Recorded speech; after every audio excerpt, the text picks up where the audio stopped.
તમે જોઈ રહ્યા છો અપના ગુજરાત।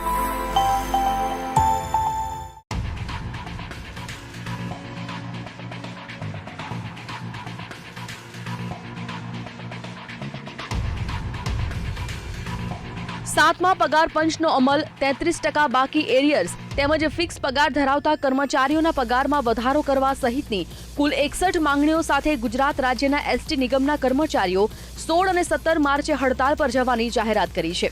15 માર્ચથી ગુજરાતમાં બોર્ડની પરીક્ષા શરૂ થઈ છે, ત્યારે એસટીના કર્મચારીઓની હડતાલને પગલે સરકારી તંત્ર દોડતું થઈ ગયું છે।